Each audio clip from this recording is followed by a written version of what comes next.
இருக்கு. இந்த ஆர்ப்பாட்டம் நீங்க பாத்தீங்கன்னா இந்த ஆர்ப்பாட்டம் ஏன்னா இன்னைக்கு தமிழகத்துல மிகப்பெரிய பள்ளிக்கூடத்துல படிக்கிற பசங்களுக்கு போதைப் பொருட்கள் ஈஸியா கிடைக்குது. இது மாண்புமிகு முதலமைச்சர் ஸ்டாலின் அவர்கள்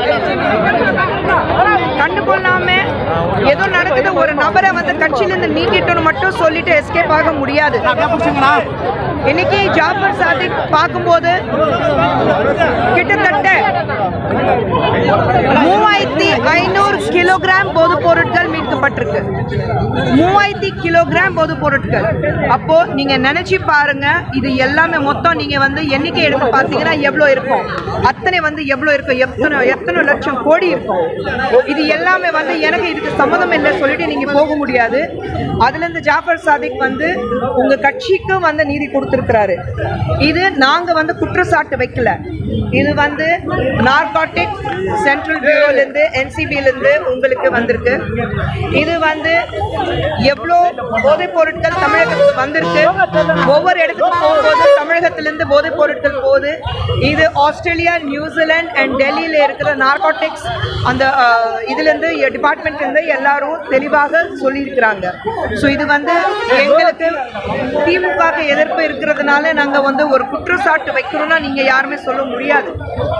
இதுக்கு முதலமைச்சர் அவர்கள் என்ன பதில் கொடுக்க போறாரு? இன்னைக்கு தாய்மார்களுக்கு 1000 ரூபாய் கொடுத்தா, பிச்சை போட்டா நீங்க அவங்க வாக்களிப்பிடுவாங்க உங்களுக்கு.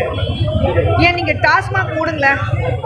கலைஞர் அவர்கள் இருக்கும்போது கொஞ்சமாக நான் ஆட்சிக்கு வந்தா டாஸ்மாக்கள் குறைப்பேன், டாஸ்மாக் கடைகள் குறைப்பேன்னு அவர் சொல்லியிருந்தாரு. ஸ்டாலின் அவர்கள் ஆட்சிக்கு வர்றதுக்கு முன்னாடி என்ன சொன்னாரு? இதே ஸ்டேட்மெண்ட் அவரது. நான் ஆட்சிக்கு வந்தாக கொஞ்சமா டாஸ்மாக் கடைகள் குறைப்பேன். இப்போ உதயநிதி ஸ்டாலின் அவர்கள் என்ன சொல்லியிருக்கிறாரு? கொஞ்சமா நாங்க மறுபடியும் டாஸ்மாக் கடைகள் குறைப்போம். ஆனா பள்ளி வாசல்லயே உங்களுக்கு டாஸ்மாக் கடைகள் இருக்கு, காலேஜ் பக்கத்துலயே உங்களுக்கு டாஸ்மாக் கடைகள் இருக்கு. எங்கே குறைச்சிங்க?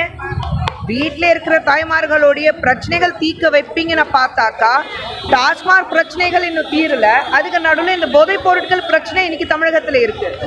வீட்டில் இந்த பசங்க வெளியில போகும்போது, பள்ளிக்கூடத்துக்கு போகும்போது, இல்லை கல்லூரிக்கு போகும்போது, அங்கிருந்து வெளியில வரும்போது, இல்லை எங்கேயாவது ஒரு ஃப்ரெண்ட்ஸோட வெளியில போகும்போது எங்கே போதைப் பொருட்களுக்கு அடிமை ஆயிடுவாங்களான்னு ஒரு பயத்துல இன்னைக்கு தாய்மார்கள் எல்லாரும் உட்கார்ந்துட்டு இருக்காங்க.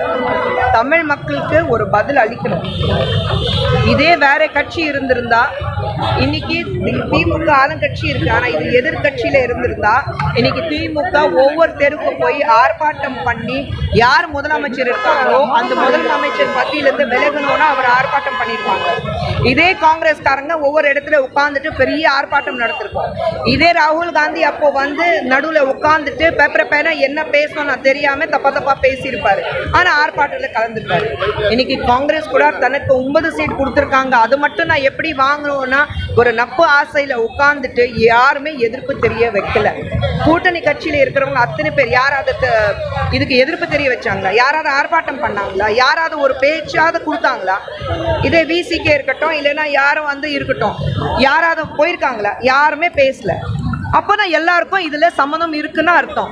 எல்லாருக்கும் இந்த போதைப் பொருட்கள் கடத்தும் போது எல்லாருக்கும் அதுல கட்டிங் போகுதுன்னு அர்த்தம், கமிஷன் போகுதுன்னு அதுதான் அர்த்தம். அதுதான் நான் சொல்வேன். உங்களுக்கு கமிஷன் வருது, ஏன் நான் சம்பாதிக்கிறேன், அது வரைக்கும் மக்கள் எப்படி போனா எனக்கு என்னன்னா ஒரு தாட்ல எல்லாரும் உட்கார்ந்துருக்காங்க.